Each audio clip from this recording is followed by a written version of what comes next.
Hello everyone, welcome to our new video series on Azure VMs. In this video series we're going to do some maintenance tutorials for Azure VMs. I'm going to show you how you can do an availability set, scaling set, etc. You can do a lot of things for your VMs, also to prevent outage, logging, etc.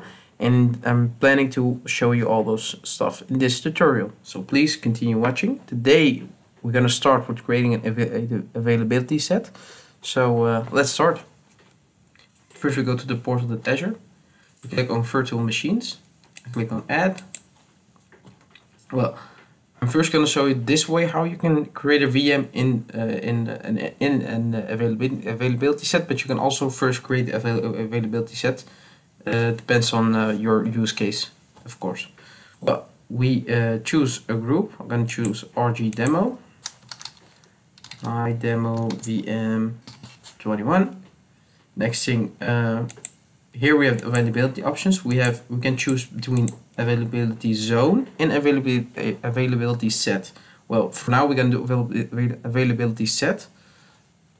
The difference is a set is in one data center, and the zone will be divided in multiple data centers. Well, availability set, we say create a new one. If it works, yes. My set VMF. Next, we need to choose the file domains. In the update domains, well,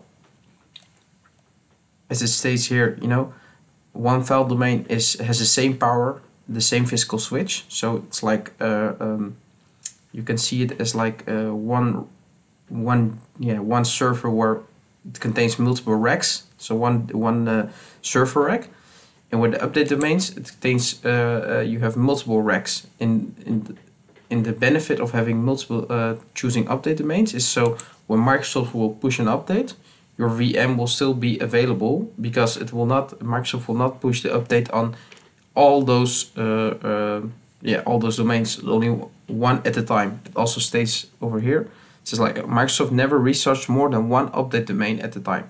So if Microsoft has an update, your VM will still be available.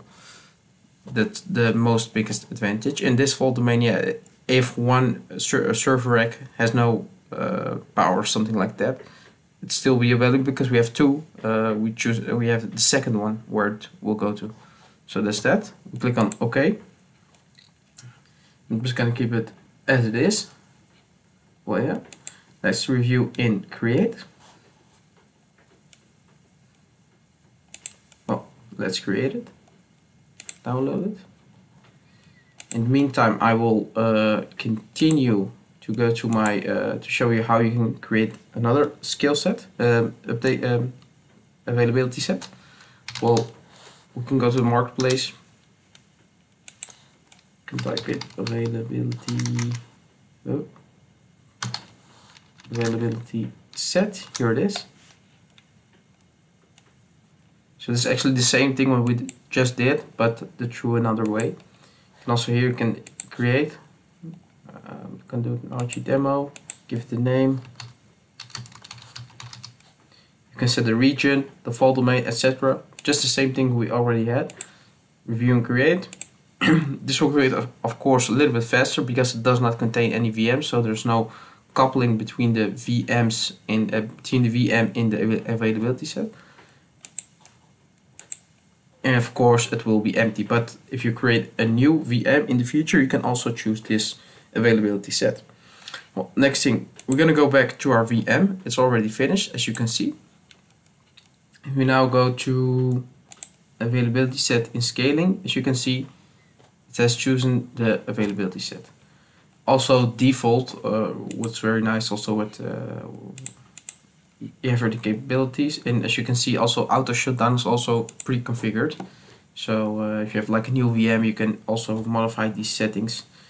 I would say set notifications before shutdown. Yeah, I always set it on no, because or else I will get a daily email, and I'm not looking forward for that. So that's that.